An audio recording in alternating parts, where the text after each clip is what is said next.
Hello and welcome to another episode of Full Court Finance here at Zacks. I'm your host, Ben Rains.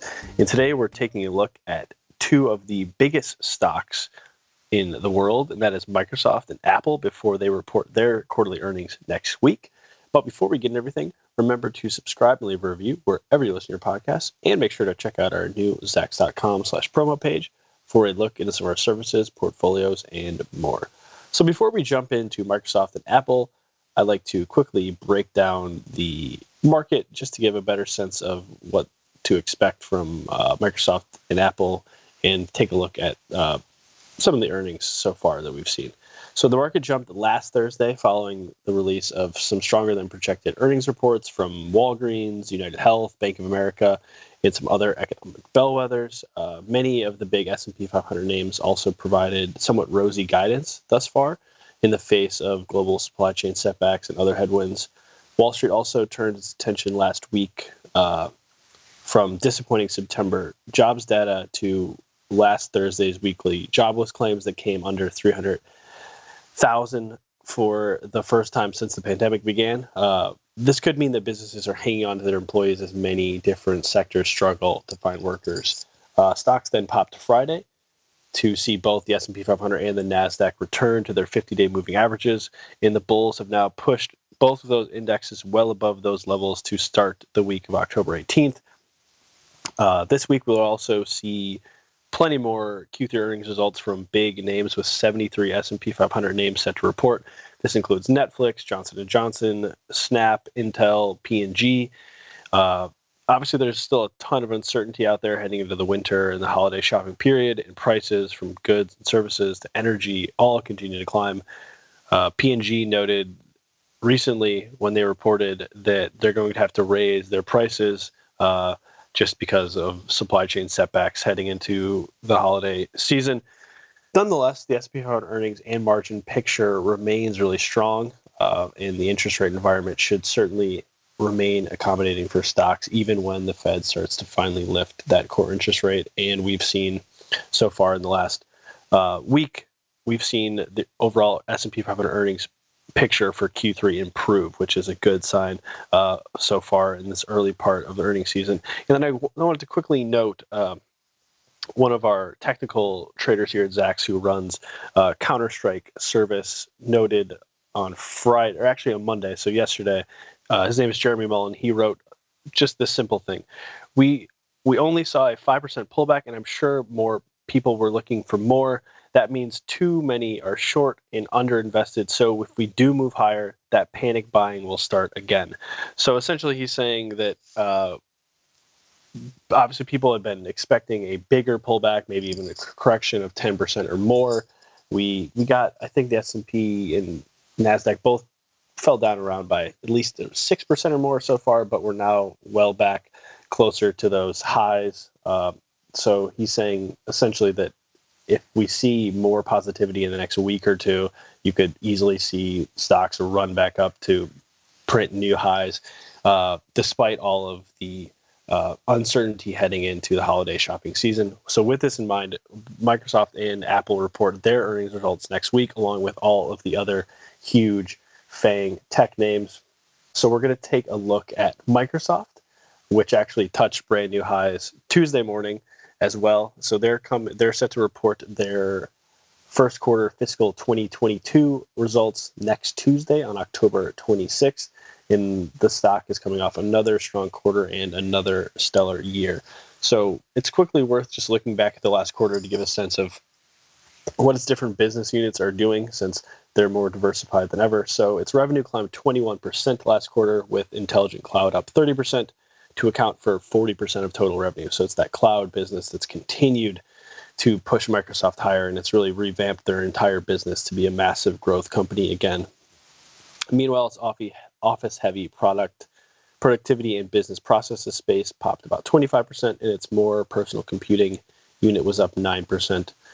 The company also noted that its search advertising revenue continued to expand. If you exclude traffic acquisition costs, it increased 53%, and it's continuing to grow within that booming digital ad market that's allowed many more players besides the typical Facebook and Google to benefit as more and more ad spending moves away from legacy media.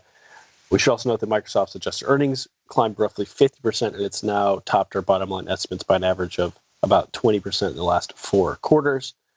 As we just sort of alluded to, the company's expansion into cloud computing will continue to drive that growth alongside Amazon and others. And it's just going to be a necessity going forward. Microsoft is also increasingly invaluable really to its customers, from everyday users, people who use various office products, to giant enterprises. And it's already really prepared for that hybrid work environment, which is happening as we speak, as it competes alongside Zoom, Salesforce, and many others. We should note that the company last quarter finished with $130 billion in cash and equivalents and returned around $10 billion to shareholders via buybacks and dividends, which was up 16% from the year ago quarter. The company then on September 14th, so last month, raised its dividend by 11% to 62 cents per share, with that next dividend payable in early December to shareholders of record as of November 18th. So if you want to get in before that, it's not a bad idea to know those 2 dates. But if you're considering Microsoft as a longer-term investment, you don't need to necessarily worry about getting this early dividend payment or the next dividend payment they're making.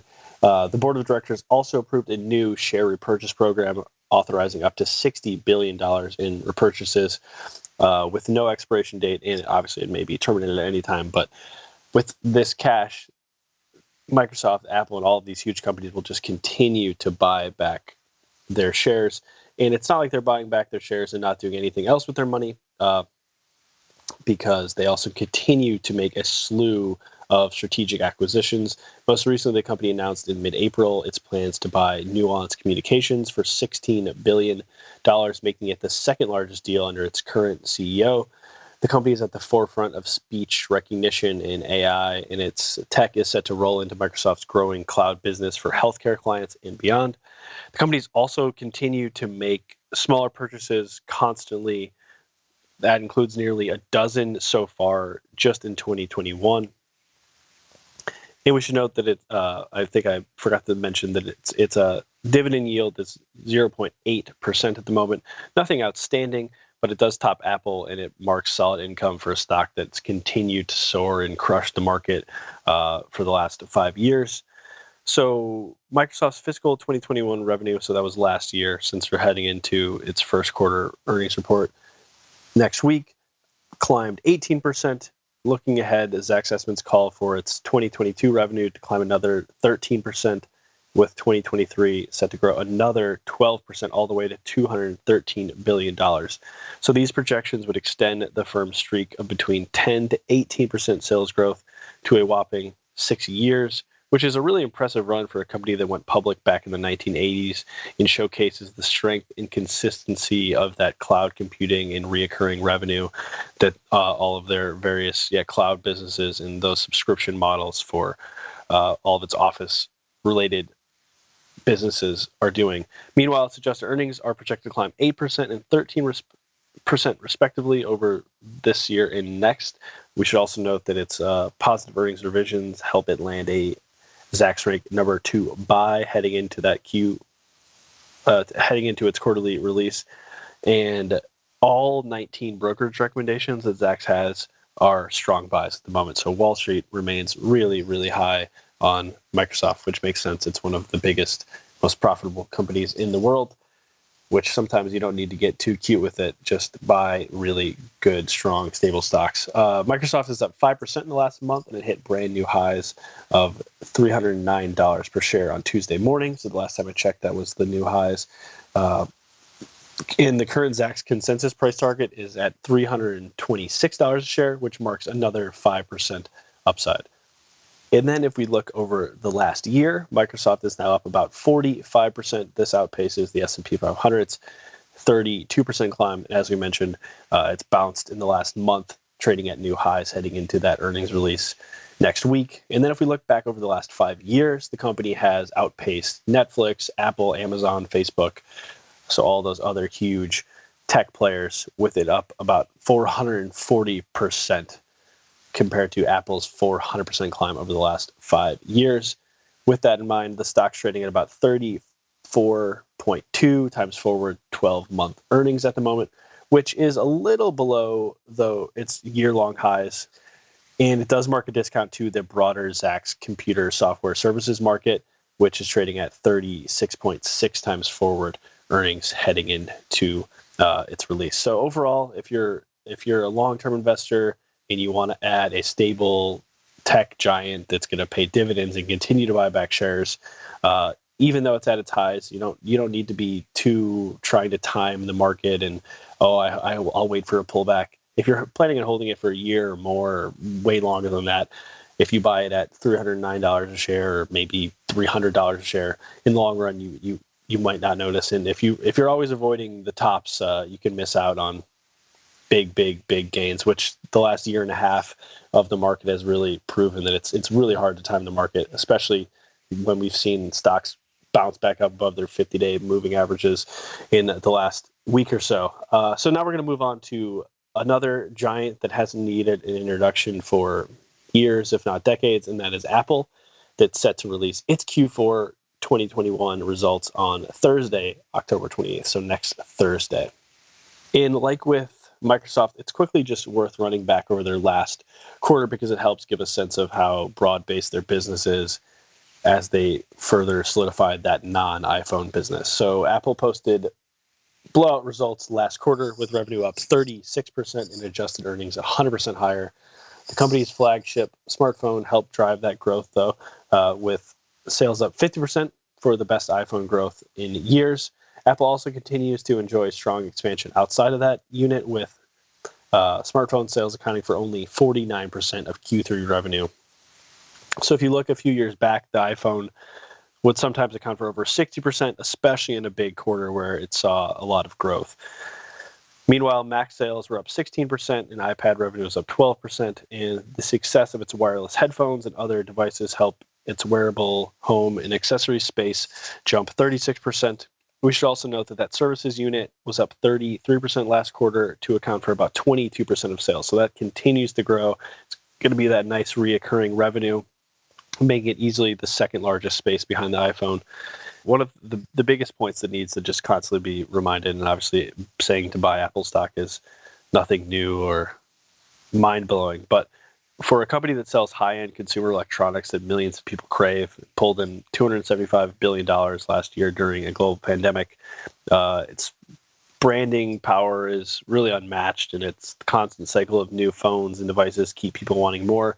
And really the fact that many consumers upgrade to new iPhones and other devices habitually, even if there isn't a game-changing difference or between the new model and their current smartphone, is just a sign of how impressive the company is. And many Apple customers rarely even consider buying anything other than an iPhone, opting to stay within that broader Apple universe for various reasons. So with this in mind, the company said on its January call with analysts that it reached over 1 billion active iPhones and 1.65 billion total devices. So last quarter, the company didn't provide any of those numbers, but they're likely even higher. And its CFO said in prepared remarks last quarter that it reached a new all-time high for our installed base of active devices. So Apple's long-term growth case is not that difficult to make in a world full of smartphone and device addicts. And that subscription business continues to grow, which is something CEO Tim Cook has really focused on, transforming the company beyond that iPhone to get those consistent revenue streams from its loyal and growing customer base of devices. So its App Store is obviously very popular, highly profitable. It also has Netflix and Spotify competitors, subscription offerings such as Apple Wallet, a video game platform, digital workout classes, tons more. Apple finished its most recent period with over 700 million paid subscriptions, up 150 million from the year ago period, and nearly 4 times the number of paid subscriptions it had only 4 years ago. So that business is booming, and it will likely continue to grow for years to come. The company also has brought many more of its chips in-house in its efforts to possibly one day create what it's referred to as a closed loop. Apple has also made news after like the last year plus, and it could still be rumors that it possibly could get into the electric vehicle space, though it's unclear about that. And we should note that the last year plus, they've spent a lot of time and money touting their privacy efforts, and that's now impacting Facebook and others' abilities to track users on iPhones. Apple does face some legal battles, which is not unusual for a company of its size. And Wall Street doesn't really seem worried about any of these specific suits, especially when demand for its first 5G capable iPhone last year has been really strong. Executives did note last quarter that they expect to see some supply chain setbacks in Q4, which they said were, quote, just greater than what they experienced during the June quarter. Still, the company just on Monday, so yesterday, unveiled some new products that will be available to buy as soon as next week ahead of the holiday shopping season. So the company showcased its new MacBook Pro laptops and an updated version of its AirPods with some minor tweaks also to the HomePod smart speaker line. And yeah, as I mentioned, you will be able to buy them without delay so far, which is a good sign heading into that holiday shopping season. And then there was also some more updates on its chip business. I read a Wall Street Journal article this morning about that I figured I would just quote directly from, since it's straightforward and succinct at the top. So this is from a Wall Street Journal article on Tuesday morning. So the new line of MacBook Pro models that Apple announced on Monday are the last of the Mac laptops to get the company's in-house processors called the M1.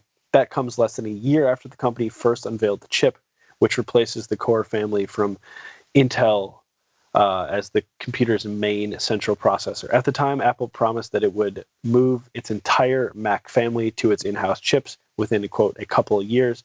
It looks like it will be well ahead of schedule on that score. Following Monday's updates, Apple is now selling only 4 models of its desktop computers that still use Intel processors. 3 of those are available in newer generations with the M1 chips already. So I could go on, but the basic premise is that they're now even bringing in their own chips. So that's going to help the phones in the long term. And just it's going to be a big deal going forward as well. So Zacks estimates call for Apple's adjusted Q4 2021 earnings to climb 68% on 31% stronger sales. More broadly, its full year 2021 revenue expected to climb 34% from $275 billion all the way to $367 billion, which would crush last year's 6% sales expansion and mark its strongest top-line growth since 2015. Meanwhile, its adjusted earnings are projected to soar 70% this year, and it's still expected to grow its top and bottom lines again next year on top of this impressive 2021, with its sales expected to climb another 5% to roughly $383 billion, so adding a roughly $16 billion more. And obviously, these revisions or estimates could be revised higher if it's able to impress Wall Street with some solid guidance next week. Its earnings revisions have climbed since its last report, though it lands a Zacks record hold right now, and it's topped our bottom line estimates by an average of about 25% in the trailing 4 periods.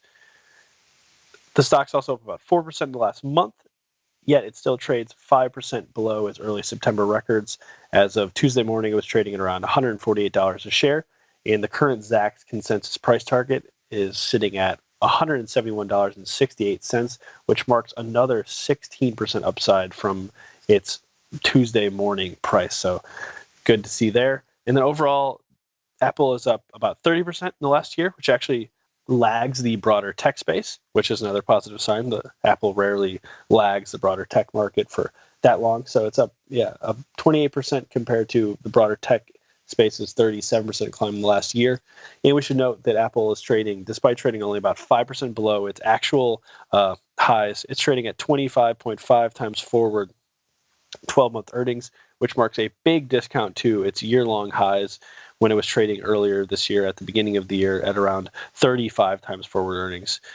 It's also trading at a discount to the broader tech sector's 28.3 times forward earnings. The company also, just like Microsoft, is a cash cow, and it returns that money to shareholders through buybacks and dividends, $29 billion worth of that last quarter. The company also closed Q3 with net cash of $72 billion, and it will keep buying back its stock and keep trying to reduce its cash position. The company's massive piggy bank also allows it to pursue any new areas of tech that includes ones that really aren't even on the radar at the moment.